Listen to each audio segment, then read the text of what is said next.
Welcome back to Double Take, a football podcast as we tackle our summer schedule that has been very sporadic with us in episodes. This is episode 42 of the show. I'm your host, David. I'm joined again by my co-host, Daniel. How's it going, man? I'm doing great. You just made us redo our intro. I did. To fit your needs. Yeah, I needed it to run smoothly, and you just did not make it that way. Seems like it's going the same way, honestly. Because of you. Then leave it in. I'm not going to leave it in. I'll leave this part in. Leave it. I'll leave this part in. But we are joined this week. It's a very special 4th of July episode by two men in our lives that have been really key to our enjoyment of football growing up. And life. And that's our Theo Marcos. Greetings. And my dad, David Sr., who does not have a mic because Daniel doesn't trust him with one. After last time? No. Hey. I don't even remember what happened last time, honestly. We were in the same room, though. We're in this room talking about the Cowboys and Thanksgiving. Mm-hmm.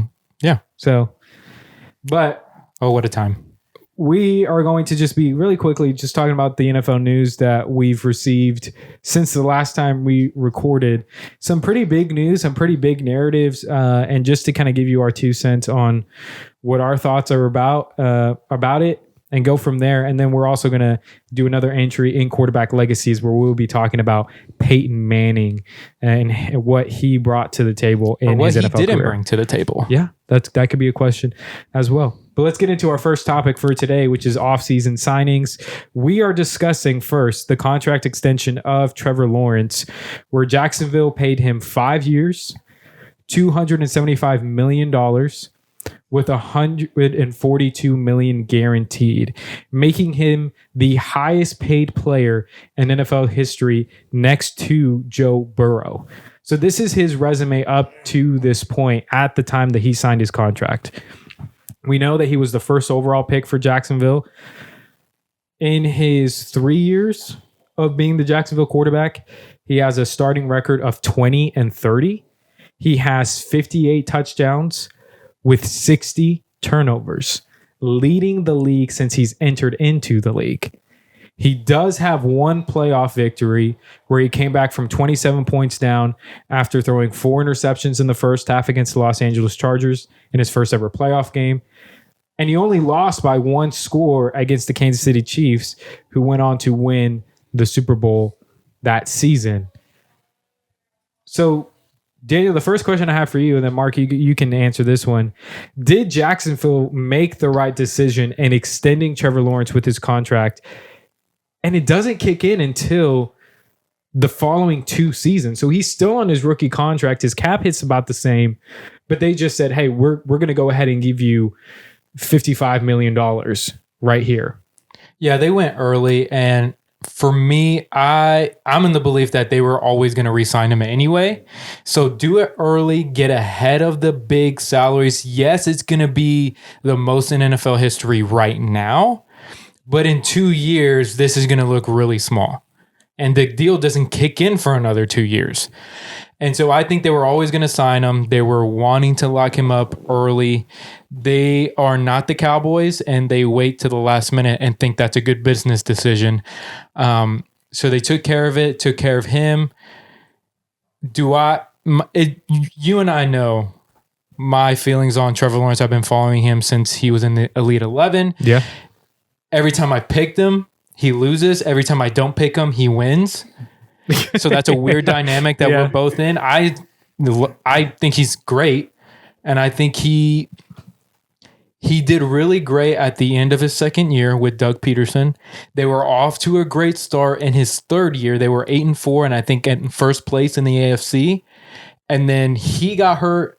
A lot of other players got hurt, and they quickly kind of disintegrated as the season ended.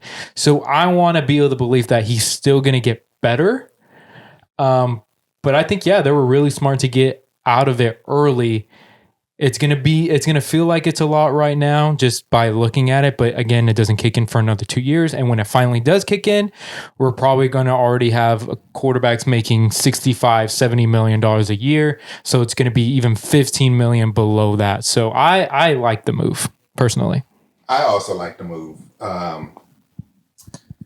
when was the last time Jacksonville had a great quarterback? Mark Brunell? Like a consistent. Yeah, if you want to go one off year, maybe Blake Bortles that 1 year, but that was just a one-hit wonder. Yeah. So for them to give them this contract, I could see that they don't want to lose it, and then they have to search again for another quarterback. Like Daniel said, and within a couple of years, this contract is going to be in the middle of the pack of all the other quarterbacks there. Mm-hmm. So because the salary cap is going to go up. Yeah. The NFL salary cap is going to go up. So you're going to have that money, whatever it goes up, is going to be going to the newer quarterbacks and their salary they're going to get. And also, I think they saw with their coach, they see a promising future. Mm-hmm. If they both grow together, I think this is going to be a team to watch for in the future because they're going to be one of the top teams in the NFL in a couple of years, if not less than that, maybe. At least in their conference, they're going to be one of the teams that they're gonna be looking out for. Dad has something to say. Already getting involved. I just have a question for y'all. You know how the running backs hit a salary cap and they went backwards? You mean like their market? Yeah, the market. Yeah. Will that ever happen with quarterbacks? No. And here's why.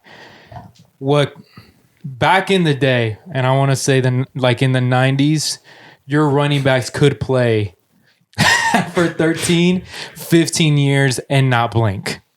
And you were okay giving them extension after extension. What's happening now in the modern NFL is that they hit a certain age. Let's say, when was Zeke when he hit that wall? 27? It was really quick. Quick. Well, it was once he signed that contract, he just did not look the same.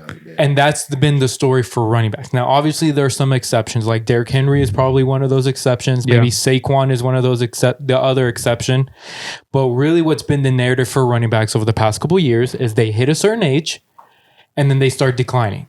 So really, teams have really banded together on the notion that once your running back is ready for his first real deal after his rookie contract, really you can go into the NFL draft a couple other backs, maybe do a running back by committee or get one other back to kind of take the lion's share of the load, and you don't have to pay your running back. And that saves you not a bunch of money, but you don't have to pay $12, $13 million a year for a running back anymore.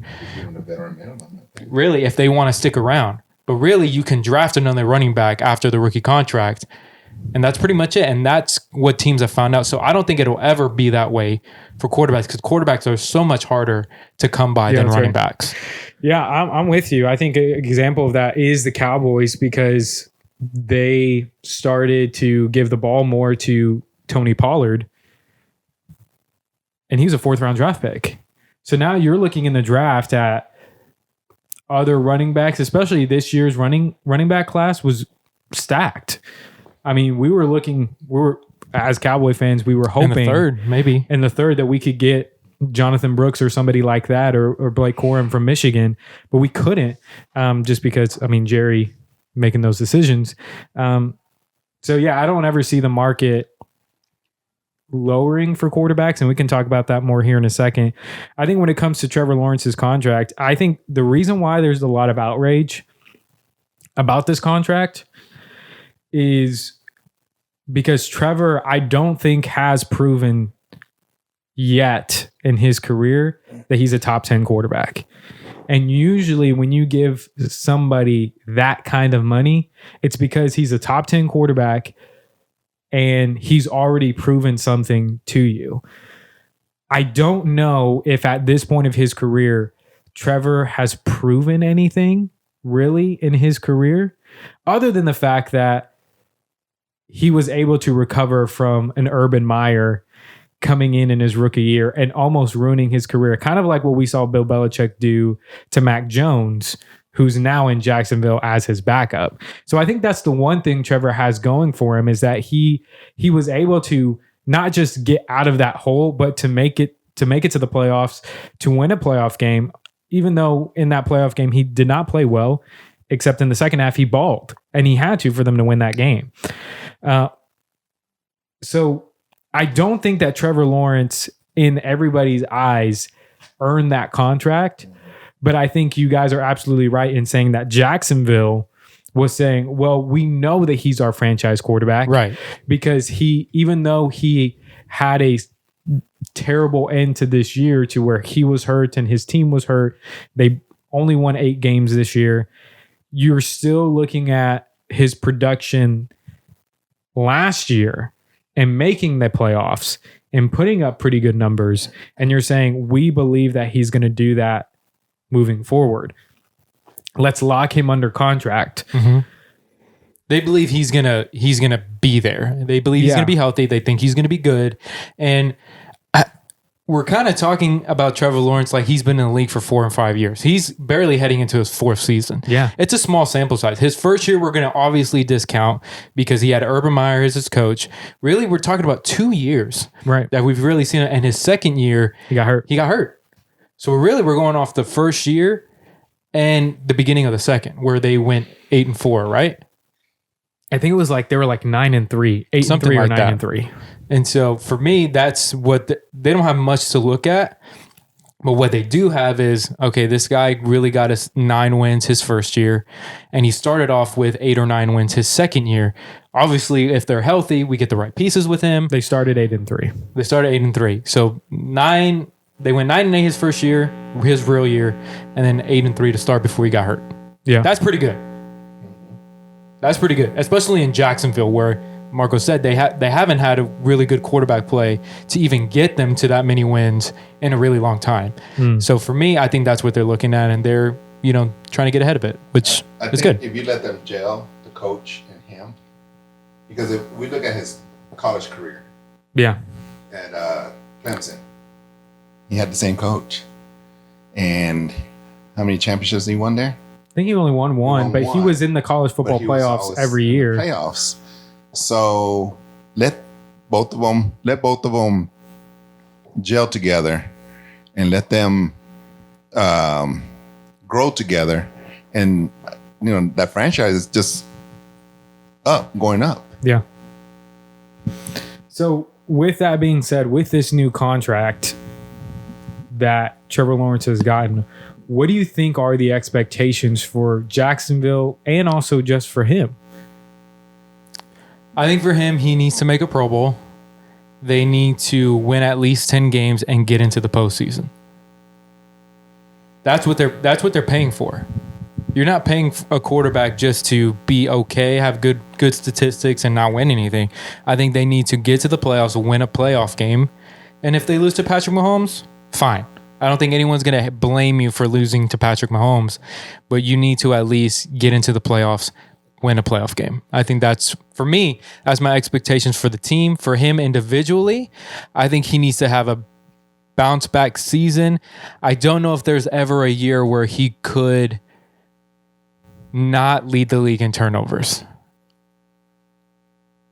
because I think that's just who he is and his play style. But can he do more to contribute to winning?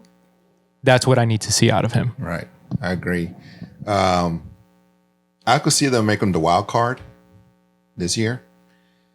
Next year, I would like to see them host a playoff game at home. That means that they will have a better winning record. And if they win, then I could see the following year maybe making it to the NFC Championship AFC Championship. And like Daniel said, if they lose to Patrick Mahomes, hey, that's nothing to be ashamed of. Right. Because all that, we see that maturity growing with him, with his coach. So once again, it's very promising if he could make it that. It's $55 million a year. I understand it. That's the hard part about this conversation, because I think this is where we can have an interesting conversation about quarterback narrative and also what the contract means. I think the contract has changed over the last couple of seasons to where you would pay quarterbacks for what they've done, but also what you're expecting them to do. I think that somehow has changed to now you're paying a quarterback to get ahead of the market and not to have to pay them later and then work out everyone else's contract around the quarterback to where it really doesn't matter if you have the best quarterback on the market, but it's just like, hey, do you believe that you can win with this guy? Okay, great. Well, we're going to sign him early so that way the cap hit is not so much if we wait and go down the line, and let's just surround that quarterback with the team and go win. Before it was just like, hey, we're paying you this money, so the expectation is that you have to carry us to a Super Bowl and you have to be the reason why you're doing it because we're paying you all this money. I don't know if that's the narrative anymore. What do you guys think? Oh, here comes Dad. But that's what I'm saying. How is this sustainable? Because the cap keeps going up. I know it keeps going up, but not at that rate. The cap goes up maybe 10 million, and it looks like the quarterbacks are being paid like it was. We were saying 20 million a few years ago. Now we're up. We were at 40. Now we're at 60. I mean, I guess you're going to have to make a better decision on the quarterback to really pay that money. So that's when you're going to have to say, is this a tier 1 quarterback? Is this a top quarterback? Is this a mid quarterback? And you're going to have to let those mid and those other ones go or keep them. If you're not really sure about him being an elite quarterback or a really good quarterback, you're probably not going to make that kind of commitment. And I think that's where Jerry Jones is with Dak. Not that he's not a good quarterback, but is he going to make a $60 million commitment to him? Well, here's what I would say to that. Well, and before you get into this, the NFL salary cap went up a record 13.6% this year from $224.8 million last year to $255.4 million this year, which is about a $30 million increase in salary cap. So it is sustainable. I think. No, it is. And what I would say about the Jerry thing, Jerry, your quarterback was just second team all pro. If I'm not mistaken, that would be considered elite. Now, whether you think Dak is a quarterback that can win you a Super Bowl, that's another conversation entirely. But to say that you can go from a Dak Prescott, let's just take the Cowboys for an example. Say you don't want to give Dak $60 million. Fine. Is Trey Lance going to be a second team all pro next year? Is he going to lead the league in touchdown passes? Is he going to be top 5 in QBR? Is he going to be second in the league in MVP voting next year? Is that where we're getting next year if Dak decides to leave? So we can say that we can just discard quarterbacks when it's time for them to get paid. The problem with that is quarterbacks are hard to find. Do I think Trey Lance can have 3 straight 12-5 seasons and get us to 1 through 4 seeds for 3 years in a row? I don't think so. So I think the quarterbacks have the most leverage that they've ever had because they know how hard it is to find one. I mean, just look at the Cowboys. They lucked into Tony Romo, an undrafted free agent. They lucked into Dak Prescott, who was a 4th-round draft pick. But before they got those two guys, after Troy, even when Troy Aikman was, let's say after he won the Super Bowl in 95, after 96, that was their last winning record where they went 10-6. And then from 97 to 2000, Troy never made it back to the playoffs.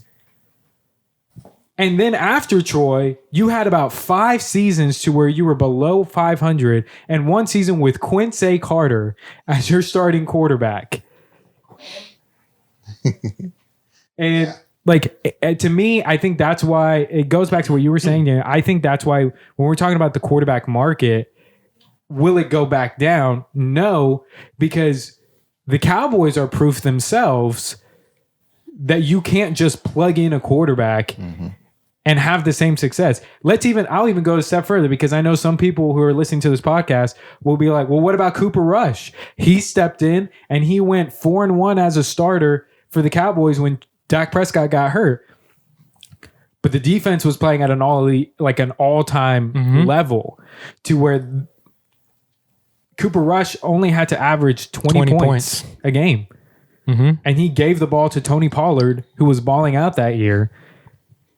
And then when Dak took the offense back over, they were a top 2 offense in points, yards, and points per possession.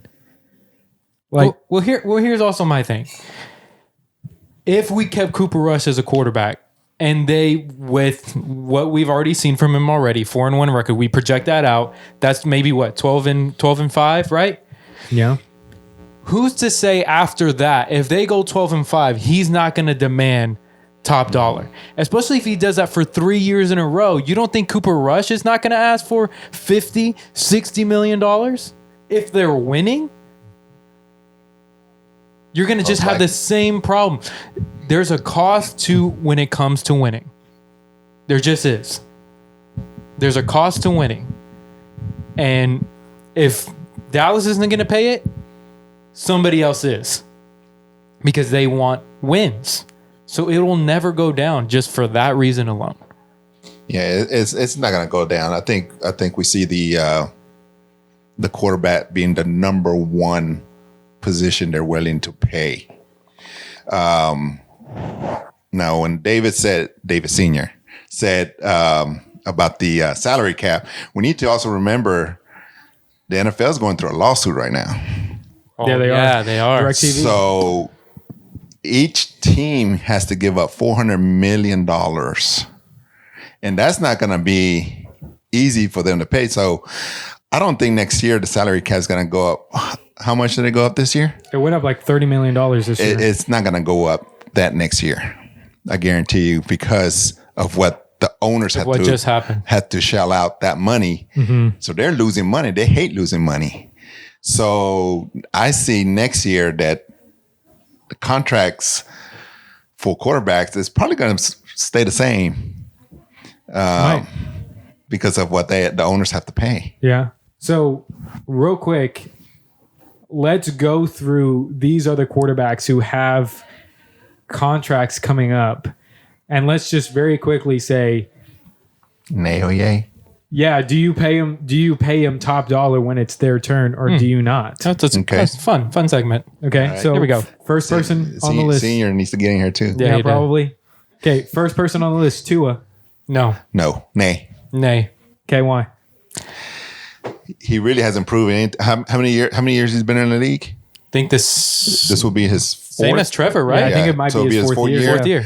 1 year he got hurt. He got that concussion in his head and multiple concussions. And I say nay. Well, here's what I'll say. I think I know what you were trying to say. He has the same problem where people believe Dak has. Can't win against teams above 500 and can't play in the cold. Yeah. He's yet to do any of that yet as a starter. So for that reason, and he has Jalen Waddle and Tyreek Hill, and you can't win a playoff game. Nay. I'm going to go yay. You're going to go yay? I'm going to go yay. Oh, I'm doing this based off of Trevor Lawrence's money. Still. Of him getting paid. Tua has a better record in the regular season than Trevor Lawrence. Yeah, but better supporting cast, better coaching. His numbers are better. He doesn't turn the ball over as much as he does. And when we look at Tyreek Hill, like, he may be great in the regular season, but let's not forget that Tyreek Hill got shut down against Kansas City twice. When they played overseas, and then in that wildcard playoff game, Tyreek got shut down by Ladarius Sneed. So I think that like Miami has like a it's a bigger problem it's than a just bigger Tua. problem than just Tua, and I think Tua is a quarterback that if he can stay healthy, which he proved this year that he can, yeah, he did. And he lost weight again this year. he did lose weight, and I think All he's the going weight to that he gained last year to help him with the injury. Maybe it's because he's learned how to fall. Yeah. Maybe he's learned how to take hits. Yeah. Maybe he's like, okay, now I can shed this weight to get some of my mobility back. Yeah. Maybe. So I think that for Tua, you do pay him the contract because he hasn't won a playoff game yet. That's true.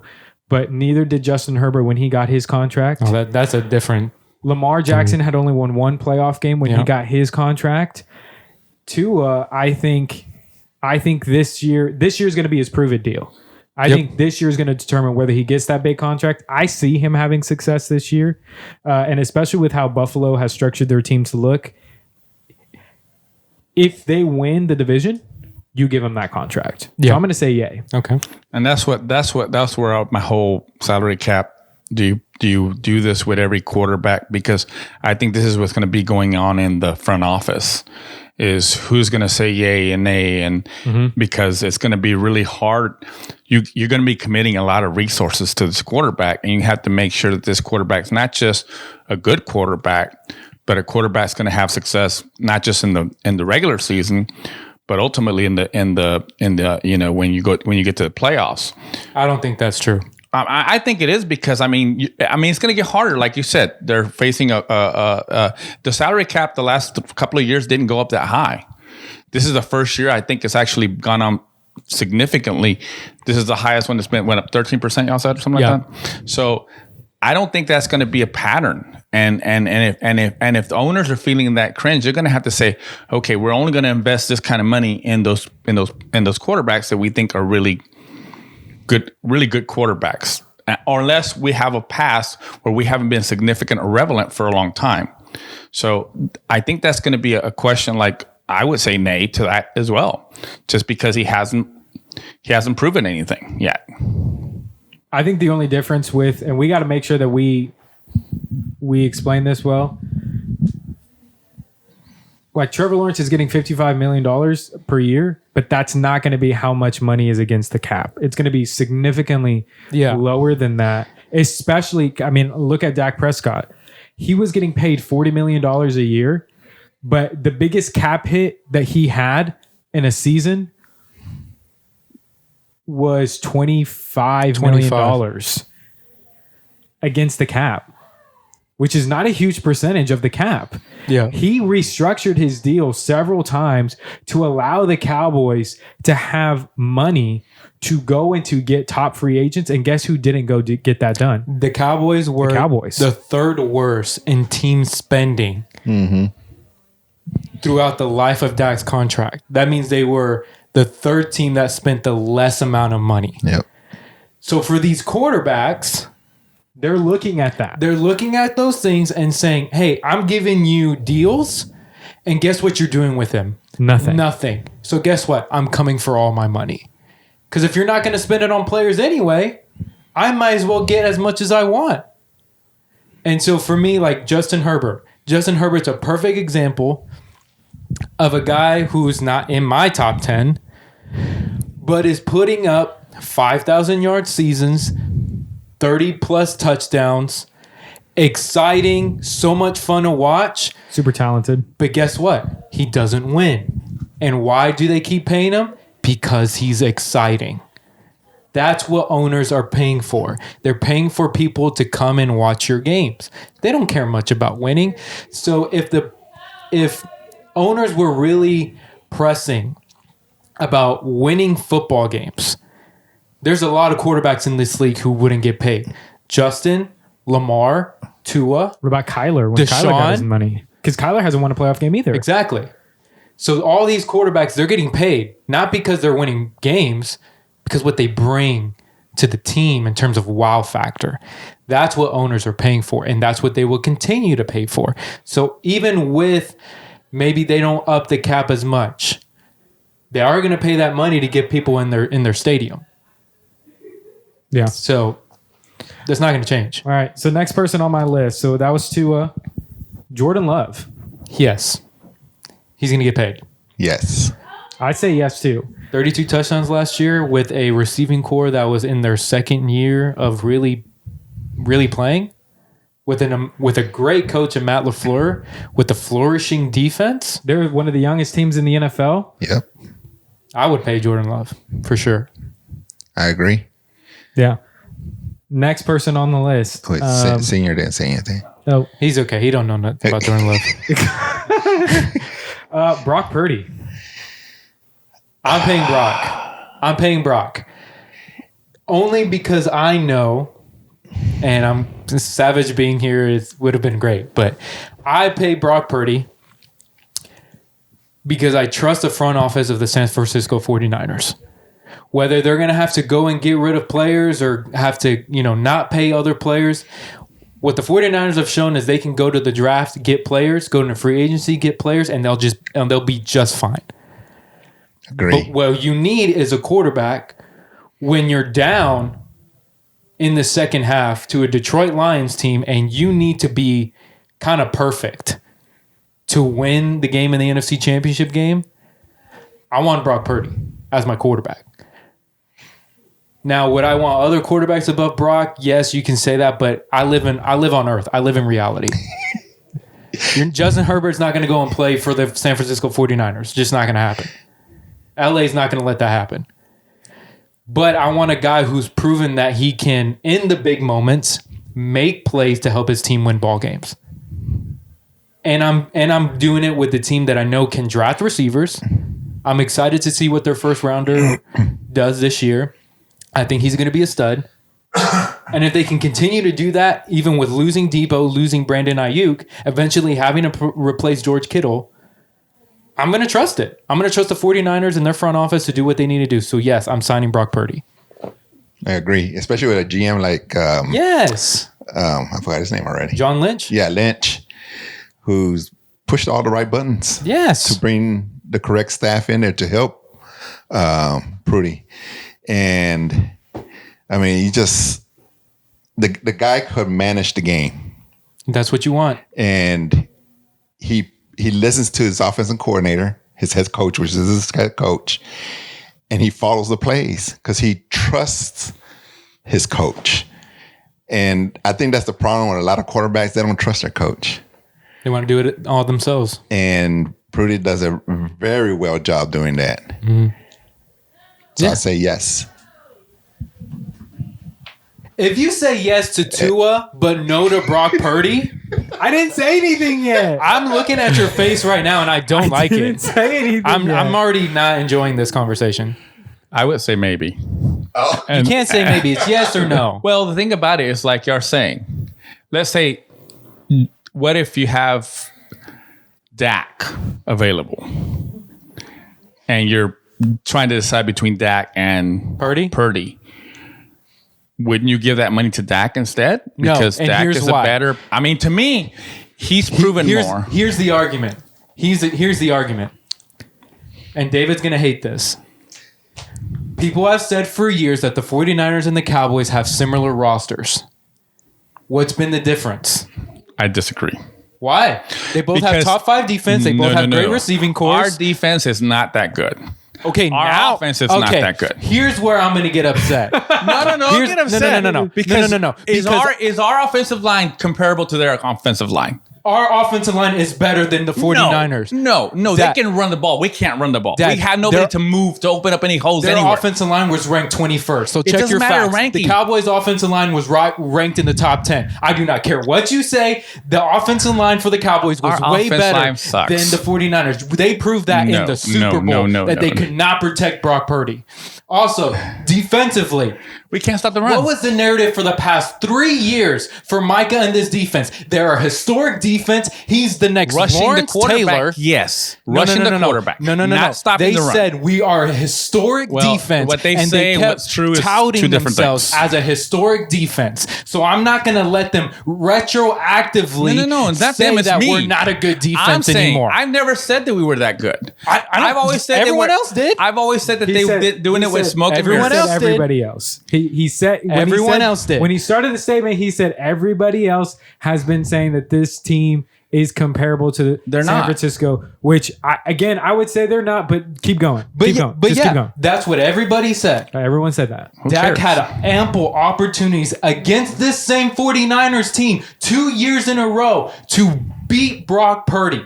He had 1 year against Jimmy G, does anybody like Jimmy G here in this room? I like him as a person. Well, yeah. So you like a guy Actually, I don't. Actually, porn stars. Huh? actually, I don't like Porn that. star Oh, Jimmy. The guy who threw 9 passes to get to a Super Bowl, but then he's comparable to Brock Purdy. Got it. He couldn't beat Jimmy G, which we all blame Dak Prescott for that loss. The next year after that, he gets beat by a rookie Brock Purdy. That already in itself would make me choose Brock Purdy over Dak Prescott alone. You're right. That did make me mad.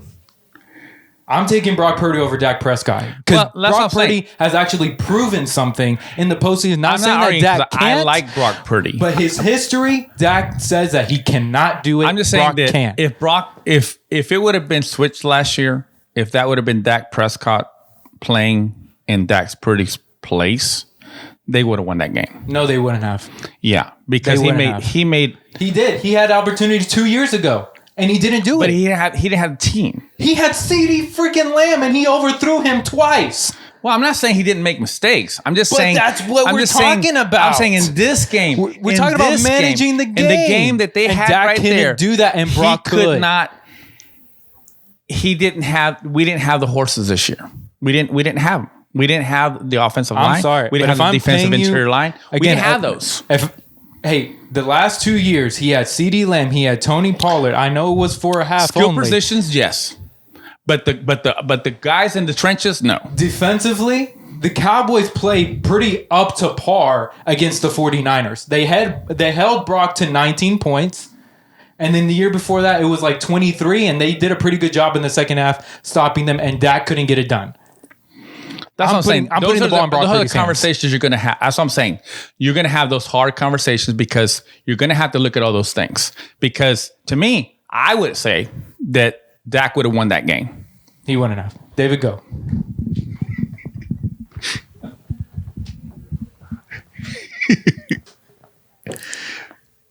I completely disagree with what you said about Dak and Brock Purdy, just in terms of if we want to say that Brock Purdy has yet to show us that he will fold in the playoffs, like I'm willing to go with you on that and to say, yeah, so far we haven't seen that from him.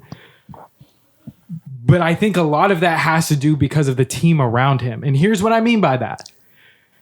When they played the Detroit Lions, what was the score heading into halftime?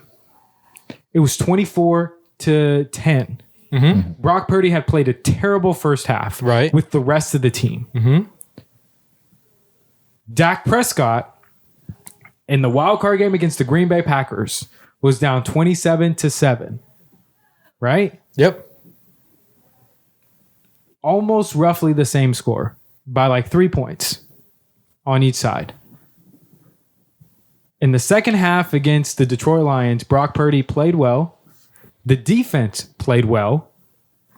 As a unit, they all came back together to win the game, win the NFC Championship game, and go to the Super Bowl. In the Green Bay Packer game, Dak played well in the second half, scored 25 points, and what did the defense do? Let up a score immediately in like 30 seconds. So when you're telling me that like Brock Purdy has proven it more than Dak Prescott, in terms of record, I will agree with you, but let's not pretend like Brock Purdy didn't have the team and like what Dad was saying, the horses to go get it done to do that. What about 2 years ago against listen, Jimmy G? I'm not. He had the horses and he had the moment. He had his shot. Are you talking about in the division or in the wild card round in Dallas? Yeah. You mean the game to where Dak made 3 to 4 plays, big plays that were called back because of the offensive line? What Is about that the game that you're talking But about? what about the ones where he missed CeeDee Lamb in the middle of the field? Listen, I'm not going to argue with you that 2021. That's what I'm talking about. No, I'm agreeing with you. Dak Yeah. did not have a great game and no one's saying that. Right. But to say that like Dak had teams comparable to San Francisco, you can't tell me that Dak had the same team as Brock Purdy when Dak has consistently over the last 3 seasons has had the most penalized football team in the NFL by far. And when they're not number 1, they're number 2. They're still a highly penalized, undisciplined football team, and no one's ever going to say that about San Francisco. So no, their teams are not comparable. I know that's what people say, but they sound foolish when they say it because we see the facts. We even did it on this show. Last season, Savage did it to where he did a breakdown of saying position by position, who would you take? And about 95% of the roster, we said we'd rather take San Francisco than Dallas. It wasn't close at all. Even at the time of the offensive line, we said, I still rather take San Francisco because even though they may be ranked worse, who plays better when it matters? It's the San Francisco 49ers. So my answer to, do I pay Brock Purdy that money? It's if I pay him, are we going to be able to have that same team or some of those same players? And like me and Marco said, yes, because it's the 49ers. But what I'm also not going to let you do is just because he may not have had exactly the same teams. I agree. Not even close. But he had moments. He had moments to do it. And he didn't. And every time Brock has had moments to do it, he's always done it. I would say Dak has had one moment. But then I'd also say that he had moments taken away from him. Fair. Because in 2016 against Green Bay, did Dak not lead a comeback to tie the game against, again, a top 5, top 3 quarterback Aaron Rodgers in his rookie year, where he threw for over 300 yards, threw 3 passing touchdowns, guided the Cowboys back to tie the game? That was an opportunity that then the defense gave away. Then in 2018, when they made it to the playoffs, Dak had the game against Seattle where he made the 2 plays to clinch that football game to win it. Then the next week against the Los Angeles Rams, all 4 of us were watching that game together. We were all here, and we watched the Dallas Cowboys defense give up over 250 yards rushing after Dak had said, defense, give me a chance. And guess what? The defense folded. Well, and that's I understand what you're saying. I'm talking about. So, right. Did Dak have that moment in 2021 against San Francisco where he only scored 12 points? Yes, absolutely. No one's excusing him for that, especially because he missed throws that could have changed the game. No one's saying that.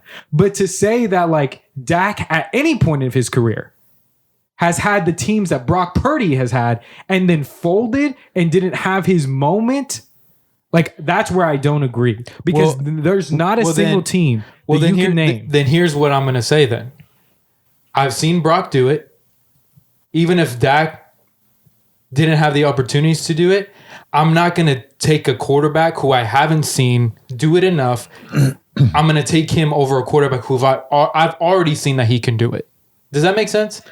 I'm more in line to agree with you on that, of just the fact, like, listen, because I think to say it the other way, like to say I'd rather take Dak than Brock Purdy, would be to discredit Brock Purdy and what he has already done. Right. Regardless of what Dak could do, or let's say even a Justin Herbert. That's what I'm saying. Do. I rather take what has already happened versus what I think might happen.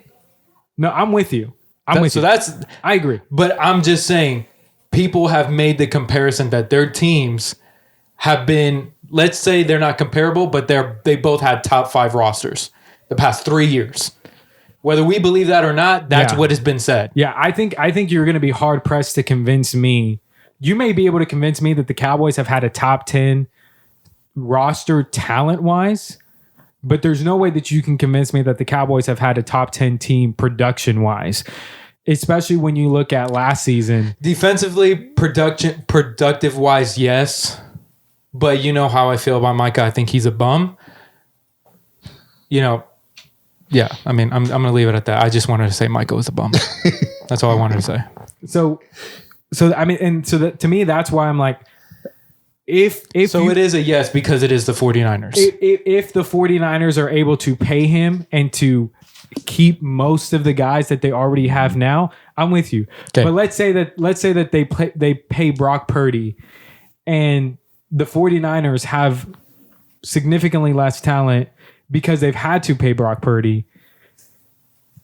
I don't know if Brock Purdy is the same quarterback without all of those guys because that's the question that we haven't gotten an answer to yet with Brock Purdy.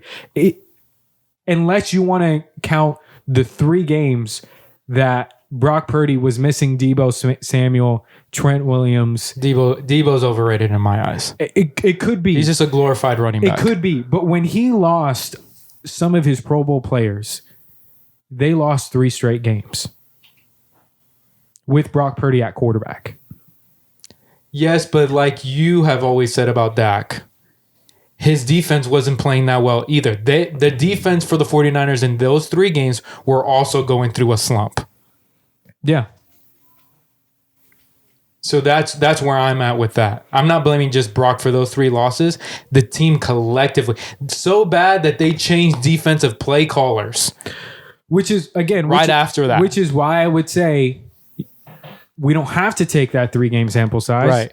But then we were back to the same question of, okay, if we do lose guys, are we confident that Brock Purdy can continue to play at the same level without the talent on that team?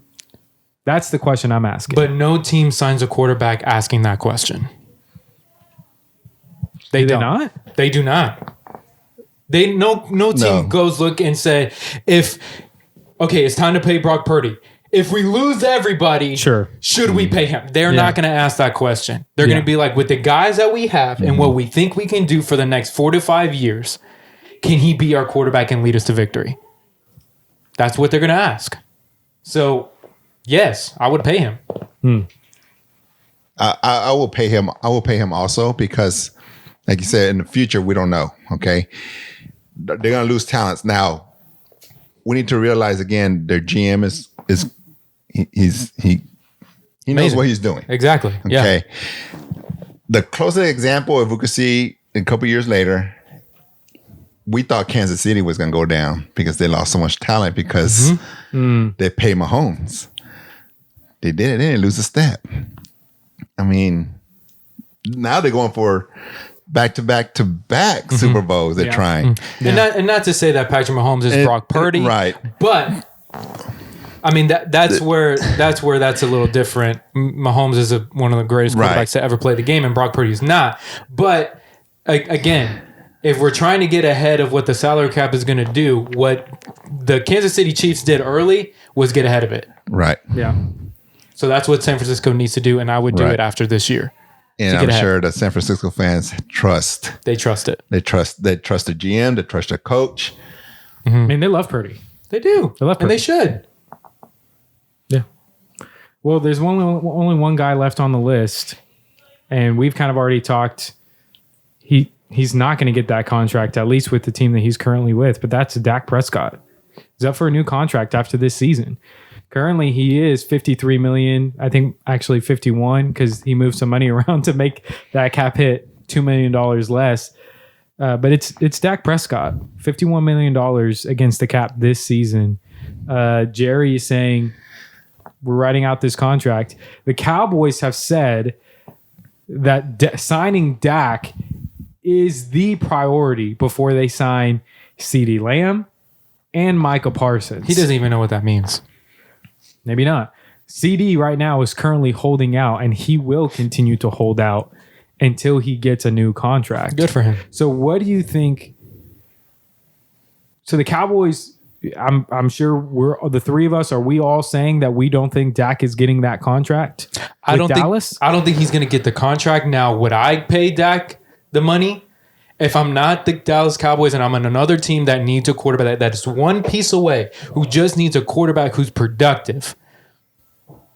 So if I'm Cleveland or I'm Pittsburgh, well, Cleveland has no, but I'm saying I would take Dak over Deshaun Watson any day or night. What's another team that Las Vegas, Las Vegas, New Orleans, maybe New Orleans. Well, they're not that good. New England. But any team that is on the cusp of winning a Super Bowl, and I need to sign one guy to make it all work, yes, I would pay Dak Prescott. I would pay him. I think the Cowboys have ruined their chances. This team has proven over the last almost 30, 40 years since after our Super Bowl that they are a dysfunctional team with the senile old man as an owner who has no feel for the game anymore whatsoever, and his family is just as bad. Yep. The only reason why we've been any success over the past decade is because thank the Lord that Tony Romo fell into our laps to make us relevant for 10 years. And also thank the Lord for Will McClay is the only reason why we're having a success. Dak deserves much better than the Dallas Cowboys. And I think if he went anywhere other than Dallas, he would have more of an opportunity to win a Super Bowl. So yes, I would pay Dak Prescott. I probably would pay that. Also that, but man, again, back to the salary on it, the salary cap. It's not gonna be what is he asking for? 55 a year? 60? we don't know what he's asking for. Well, we don't know what he's asking. Well, here's the thing: if he is expected to sign a new deal next year, it's gonna be $70 million. And that's what I was about to say. But here's what I would say about that: Dak has always been willing to move his money around so his cap hit is lower. He's always been willing to do that. And I'm sure the next team that believes in him to put $275 million in his pocket, he will take a majority of his salary in a signing bonus and have a $25 million cap hit. But then we just say that he already experienced 3 years of that and nothing happened. I mean, I think we just all agreed together that not only this Cowboys team isn't that great, neither is this head coaching staff. Do you think Dak Prescott with Kevin Stefanski could win a Super Bowl with that coaching staff, that defense, those weapons? Yeah, absolutely. There you go. I'll only say this because Marco said this earlier about Trevor Lawerence, and I think it applies to literally every quarterback that's in the AFC. I trust him until he has to go up against Mahomes. Sure. Then after that, all bets are off. Don't you want the best chance? That is. And Cleveland is a great spot, I think, for Dak Prescott. And I think that if you do put him in that position, that's better than what he has here in Dallas. I do believe Absolutely. And I think that's the question. That's why I kept going back to the salary cap, because you were asking about, can a quarterback put a team on their back and will them to win? And I think that's the whole question behind Dak. Can he put a team on his back and will them to win? And I think that's where Jerry is caught up on this. And so Steven, Jerry doesn't even know what day it is. No, well, I don't know. Maybe Steven. Joe Biden as a Cowboys owner. That's what he is right now. So scratch whoever. Let's just say whoever's in the front office making decisions. I don't. It's Jerry. It would be so. It's proven to be Steven because he's a money cruncher. So is he going to invest that money in him? He wants to. I don't think they even care if it's $75 million. What they want to know is that they got the best quarterback for the money. If they're not going to get Mahomes, we know he's not going to leave Kansas City for nothing, right? But so they're saying, okay, can we trust Dak Prescott when we can't sign CeeDee Lamb, when we can't get all these guys that are coming up for these they're due to be paid. You're gonna have to decide who you can pay, who you can't pay, and what can Dak work with to win still. And I think that's the thing. He's going to show. He has to show it this year. I think that they'll throw the bank at him if they think he's worth it. Otherwise, they're going to let him walk. So here is what frustrates me every single time we have a Dak Prescott conversation, especially when we talk about Dak Prescott's money. It's the fact that for Dak, or I'll say for this, for every other quarterback, it's, hey, you're talented. We think that you're a really good quarterback. We want to keep you. So we're going to sign you to this contract because we want to make sure that you're here.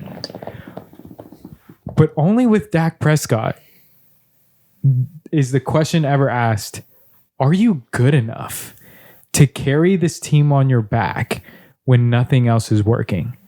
And to me, that's an unfair question for Dak Prescott, and one that Jerry Jones is asking. That no one else is. And no one else is. America's team. It doesn't matter. Because have the Cowboys done anything to be worthy of being called America's team over the last 30 years? No, they have not. Because they haven't won anything. Mm-hmm. Why? Because they never have rosters good enough to compete. They've never had a quality head coach since Jimmy Johnson left, other than maybe Bill Parcells. Yeah, that's Bill. it. Yeah, for sure, Bill. So now you're looking at a quarterback like Dak Prescott, and you're saying, are you good enough to not have a running game? To not have a wide receiver that I refuse to pay? To not have a defense that shows up against above 500 teams or in the postseason? And he's the only one that we're asking, hey, you have to meet this requirement that Justin Herbert never had to answer. Yep. Kyler Murray never had to answer. Lamar Jackson had never had to answer. Jalen Hurts had the team. Like, to me, Jared Goff got $53 million while having one of the highest paid wide receivers, one of the highest paid offensive linemen, and they gave him $53 million off of a season where he had a top 2 offensive line, a top 2 running game, and went to the NFC Championship game, who people said that the Cowboys defense was better than their defense, but when it mattered most in the postseason, whose defense was better? And whose coach was better? Well, I don't know. Dan Campbell had a really bad NFC Championship game, but I understand what you're saying. I mean, did Dan Campbell drop the pass? No, but he made 2 questionable calls that cost him the game. I think that if the receiver would have caught the pass on 4th down, we wouldn't have this conversation. No. But what I'm saying is, I do like Dan Campbell's a great coach. Like that's what we're saying. And so when we're asking the question on another team, on a competent team, that's where my yes comes from. If it's with the Cowboys, I'm not paying any quarterback. Because if I'm a quarterback, I don't want to be in Dallas. Mm-hmm. I want to be somewhere else. Because the sleep number commercials and all that kind of stuff, it's good for a while. But ultimately, if your goal is to win, and Dak has been on record saying, I want to win a Super Bowl, go somewhere else. He's gonna have to go somewhere else. I'm going to Cleveland. I think Pittsburgh would be a great place too. Yeah. Honestly, Mike Tomlin, I mean, Mike Tomlin, Steel curtain defense, great defense. He can make that offense work. So, to me, that's where like the narrative for Dak Prescott, I feel like it's unfair for him because we ask him to do things and we ask him to answer questions that no other quarterback has to answer. Yeah. And he's the quarterback of America's team is no longer good enough for me because what does that actually mean? Nothing. Doesn't mean anything anymore. At least when it comes to championships. But that's the Chiefs, America's team. I don't know. Not worldwide. They might. I would disagree with that. Everyone knows who Mahomes is at this point. I think so. Everyone knows who Travis Kelce is for sure. Travis Kelce. Especially now, if they win another Super Bowl. If they win 3 in a row, they're going to be America's team. So this will be the last question. We will save the Peyton Manning conversation. No. Let's do it. You want to do it? Yeah, let's do it in quick 5. Okay. Well, let me ask this question first. If Patrick Mahomes wins his 3rd straight Super Bowl, is he the GOAT? Is he the greatest quarterback of all time? You have to wait till he finishes his career, I do believe. Yeah, because that was my hesitation as well. But remember, didn't they play head to head? Him and Brady, yeah, they did. Who won? Brady. Well, again, Until you beat the but here's the GOAT. thing. let's add context to that. But here's the thing. They had the four of us blocking for him, for Mahomes. Well, here's the thing. And in the history books, they're never going to tell you that. I'm going to tell you that.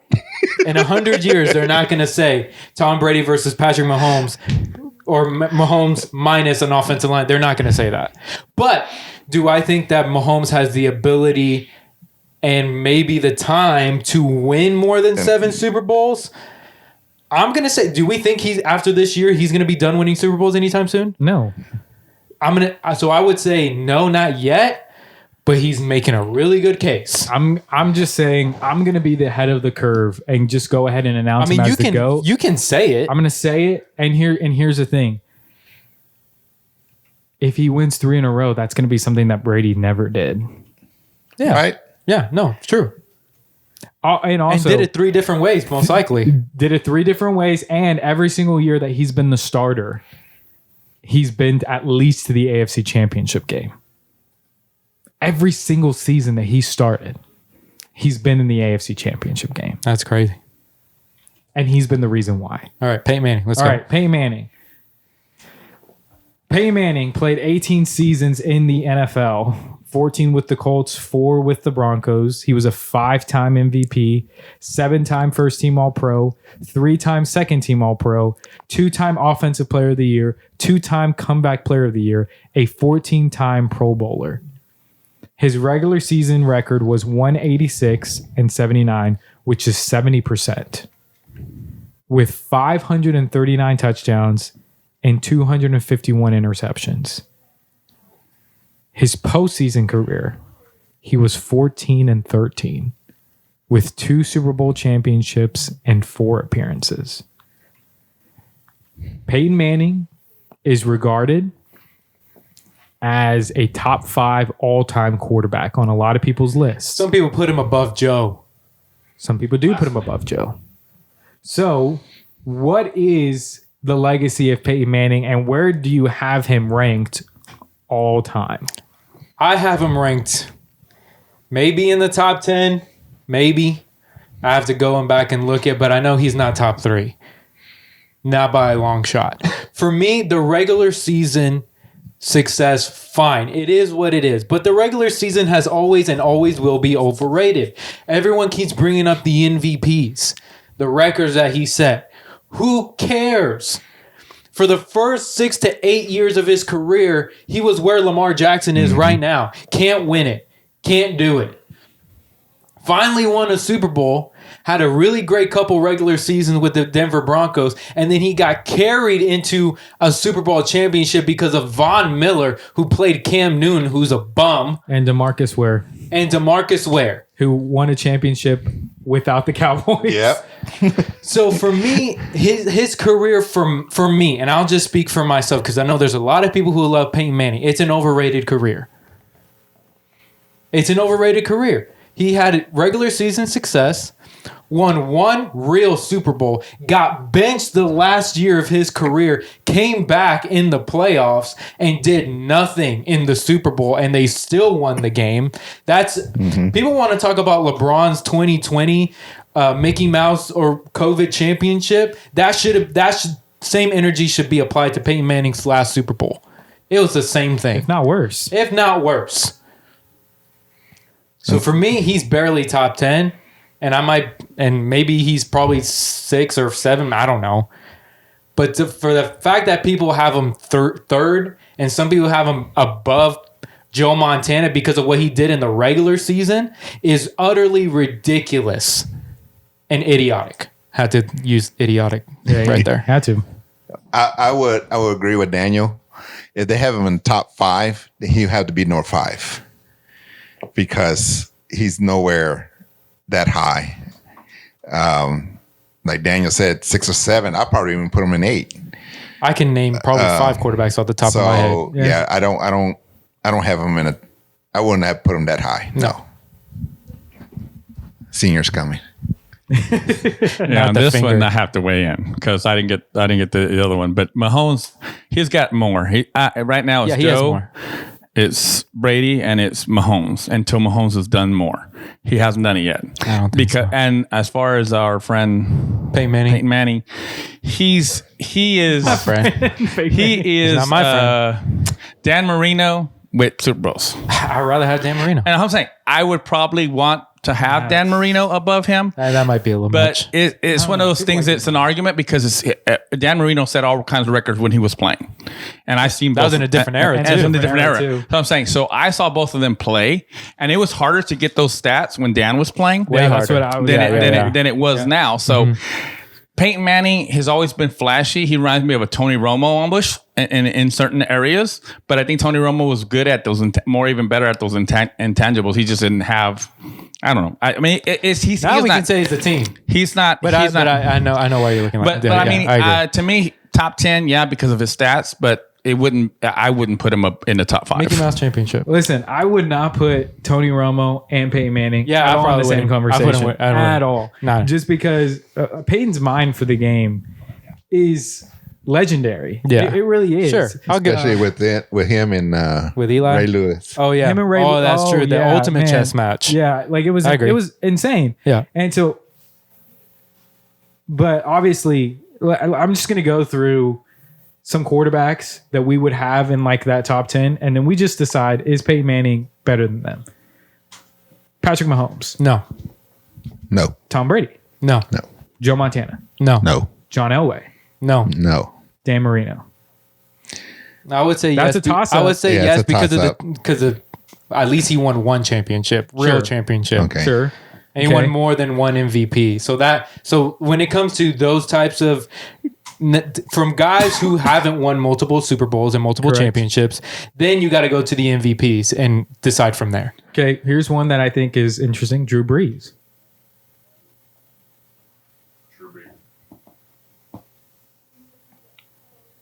I think I'm going to have to go Drew Brees. Maybe.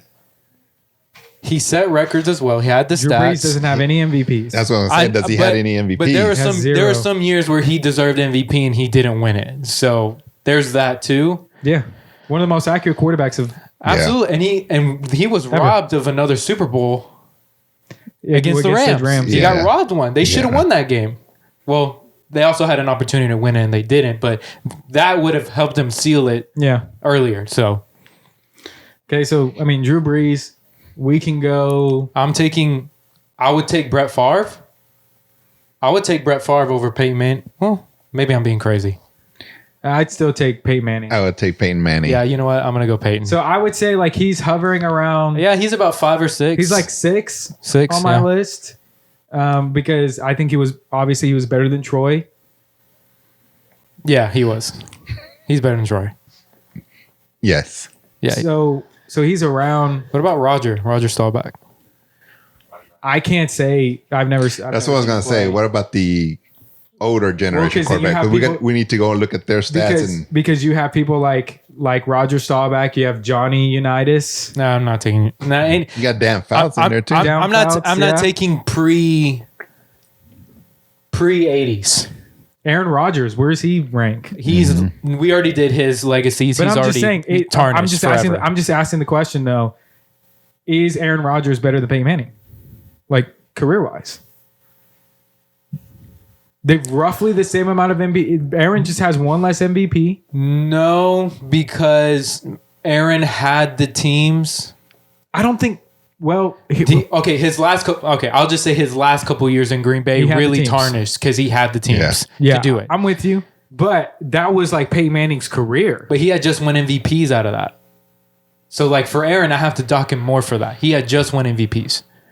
And same thing with Manning as well. Well, because same thing. We'll think about it early in his career, like after he won the Super Bowl, and how many points did Aaron Rodgers' defenses give up? That's fair. So I think that they're actually really, really comparable. No, I think so too. And I think historically, career-wise, I think I'd take Aaron Rodgers. I don't know about that, but I'll let you have. It'll be close. I think it's really close. It'll be close. It's closer than people think. Yeah. Good. So that's going to do it for us here on Double Take, a football podcast. Marcos, thank you so much for joining us. It was a pleasure. I loved it. Dad, even though you had some really hot takes, good. Daniel, I know we got into it a little bit, which is weird. A little bit on Dak and Purdy. I think I should have phrased it differently. It's okay. So we finally. I'm not apologizing. I know. No, I'm not saying. I'm not apologizing. I'm just saying that it could. We finally got on the same page. We got to where we needed to get. Yeah, we finally got to where we needed to get. Yeah, I believe in Dak. But are just you not here? It's fair. I don't. And that's fair to say. Yeah, that's more than fair to say. Here's what our next show is going to be. Are the Cowboys a garbage franchise now? And I'm going to say yes.